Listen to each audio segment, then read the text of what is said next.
morning mga gayam. Ayan, gumising na ako. Alas 8 na ng umaga. Ayan, tirik na yung araw.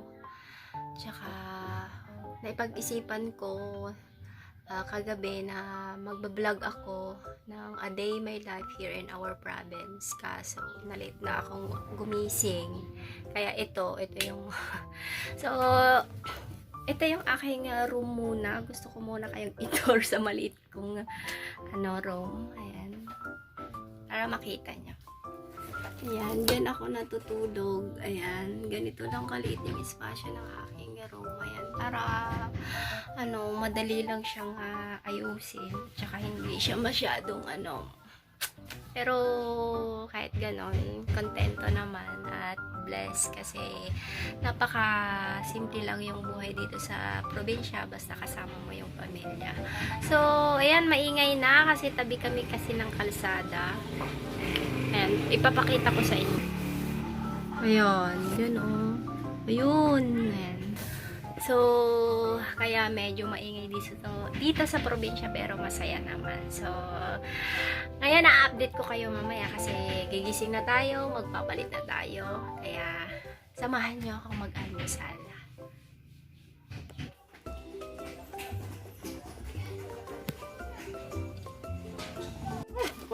Pabili ako antibulet. Napay. Awan, ay kakan tinapay mo. Muning katoy, pili ka. Ano tinapay? Lagay mo sa tinapay mo. Pagkano atoy? Site.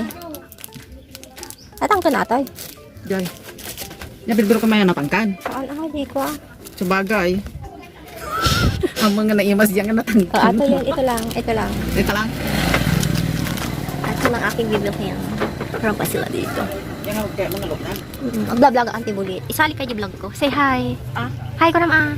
Kaya dapat yung palmo. Ayan. Nag-video antibulit. Pinili kong kape. Ayan. Pagpatagda ka gamit yung tindaan mo. Suna, agmayaman ka ito antibulit. O, yan. Sipag na antibulit. Ako nagatunga kaya ko aramihan iwan. Ano, gusto mong yumaman? Tara, magkali tayo ng gold.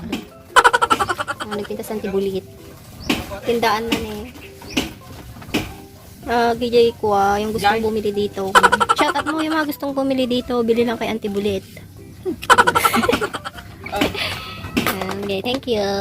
Mag-almusal na tayo mga gayam. Kaya may kayon sa mahandak. Ito ito yung almusal ko, kape, tsaka tinapay yung binili ko kanina sa tindahan. Yan lang yung mga almusal ko tuwing umaga. Ganyan lang yung mga kinakain ko. So, ganito lang kasi yung buhay namin dito sa probinsya.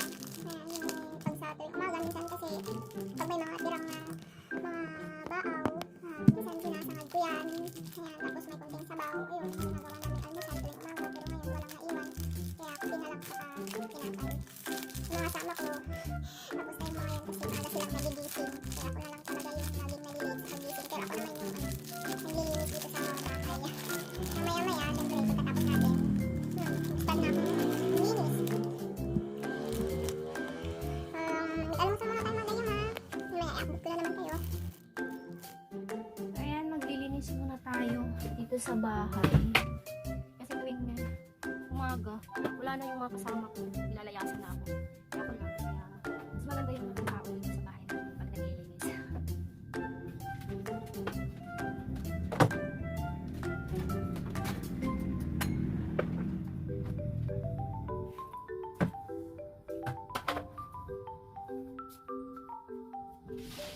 Ayan, tapos na tayo nagbuli. So, ito yung aming CR. Ayan, mamaya-maya ko na.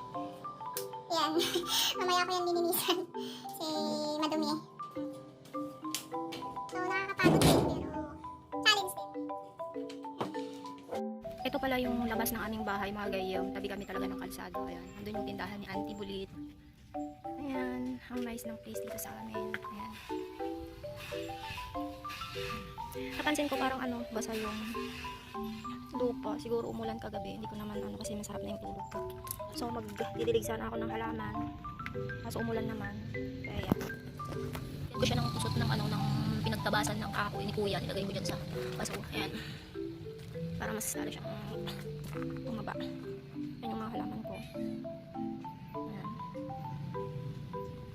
Actually, nung nagkaroon ako ng halaman, 5 variety lang siya. Siguro, yung mga ganitong ano lang halaman. Hanggang sa naparami ko siya. Mga morning happy pill. Ayan.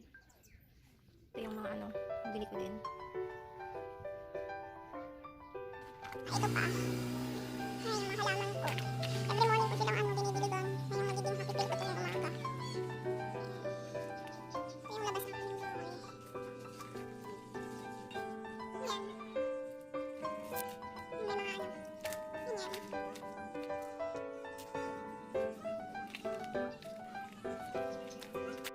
Bili na. Kaming gulay ni kuya.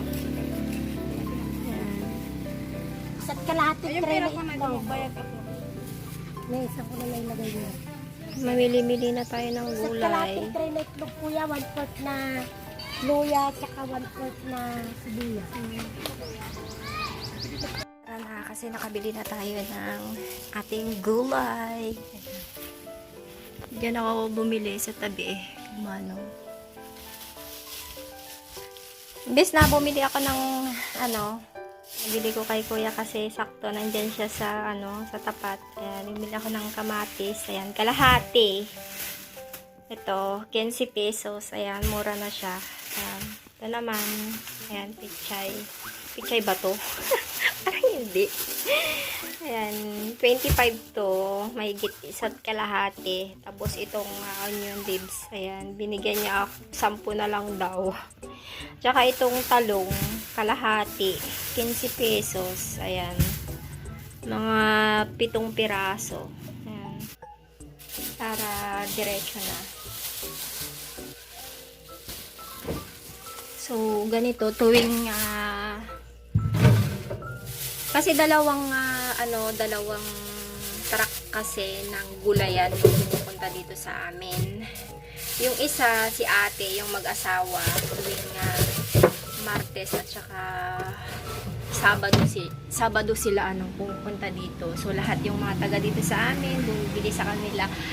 Kaysa yung pupunta pa kami ng bayan, diba, mamamasahe. So, ayan. Si kuya naman, pag ganito, tuwing Biyernes, nandito siya. Isa lang niya, kawawa. Nalagay ko muna itong mga pinamili ko dito sa ref. Para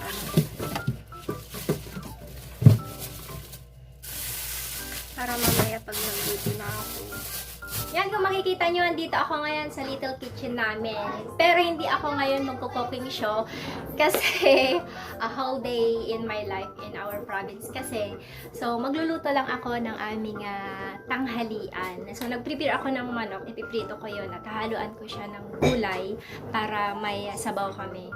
So, dito kasi sa amin, mahilig talaga kaming mag-ulam ng gulay tsaka isda kasi tabi din kami ng dagat kasi isa sa mga pangunahing hanap buhay dito sa aming probinsya yung paglalambat.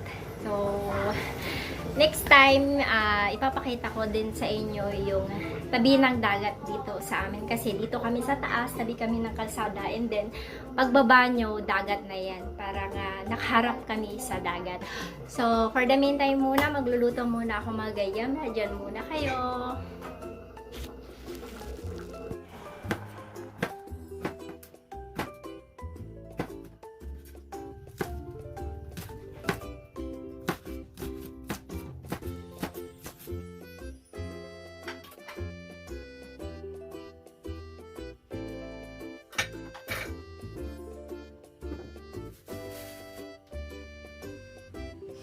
Alam nyo mga gayam, ay yung pagluluto, isa rin sa mga nagiging habit ko. Kung makikita nyo yung mga vlog ko, marami akong mga cooking show. So, ito yung nagiging happy feel ko. Yung paggawa ng iba-ibang pag-experimento ng mga ulam, kung ano yung pwedeng iluto. So, ito na. Dito na naman ako sa aking little kitchen. So, magluluto kayo tayo ng ayan, kadalasan kasi na iuulam namin dito talaga kasi yung mga kasama ko dito sa bahay, gusto nila ng gulay. Kaya pag may gulay, ayan, nire-remedyohan ko na. Naghahanap na talaga ako kung ano yung pwedeng kong iluto. So, ayan,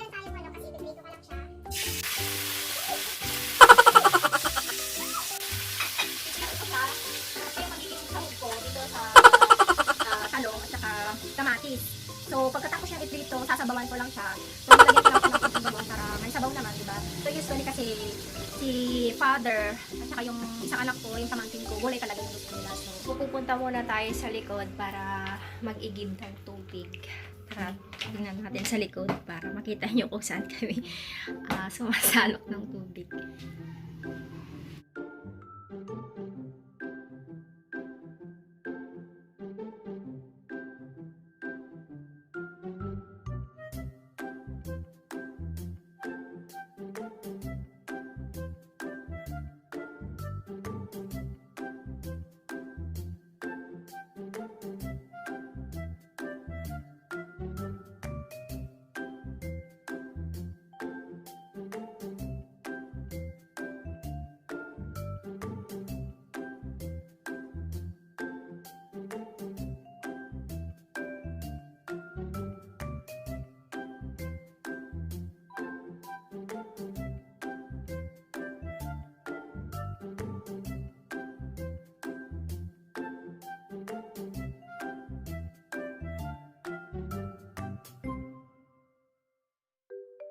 Ay, hirap talaga.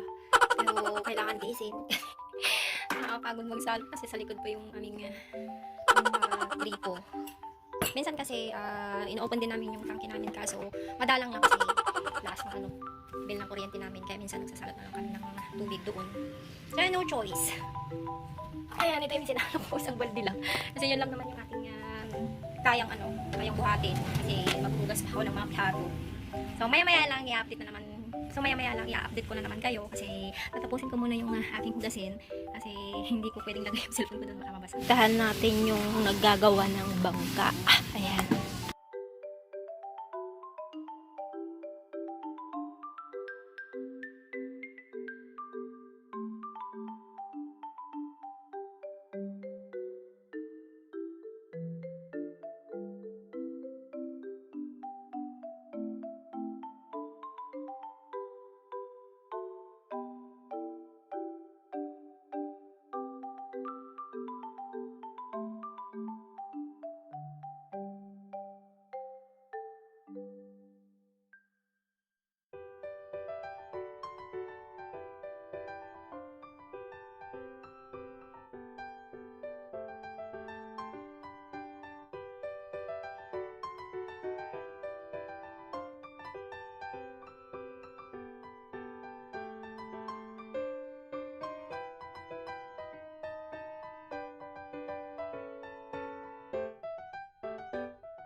Yung mga ganitong oras, kasi yung mga bata, ayan, nagbabike sila. Say hi! Ayan. Tabi talaga kami ng kalsada.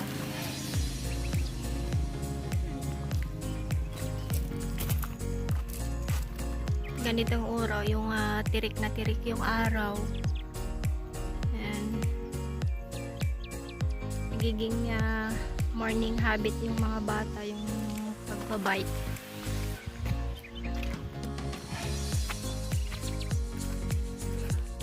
Ito yung aming kalsada.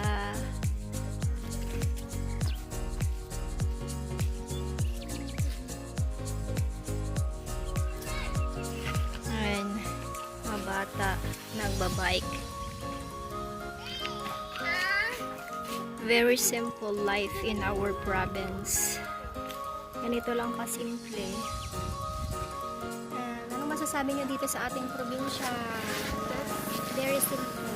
Simple lang yung buhay dito, di ba? Fresh ko yung hangin, iwas tayo sa Ayan po ingay. yung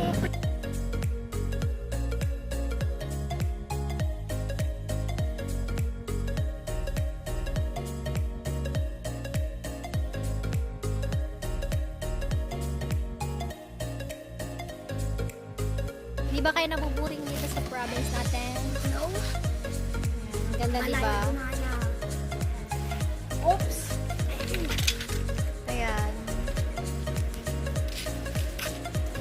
Minsan may mga malalaking truck na dumadaan dito.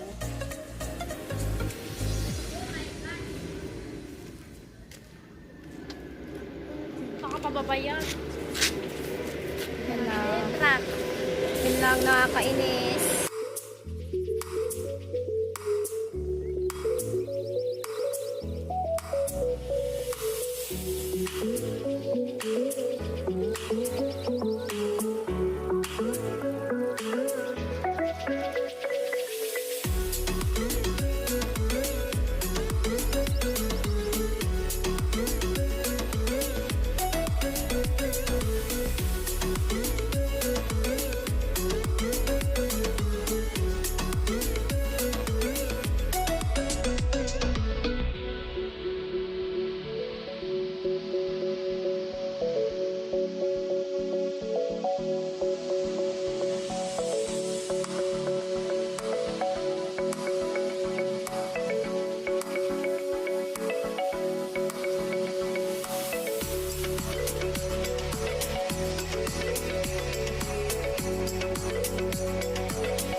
whole day natin dito sa probinsya. So, I hope sana nagustuhan nyo ang aking day, my life here in our province. So, nakita nyo naman kung gaano kasimple ang aking probinsya kung saan dito sa Sual, Pangasinan.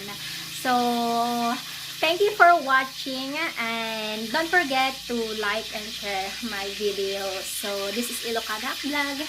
Thank you, Gayem. Keep safe, everyone.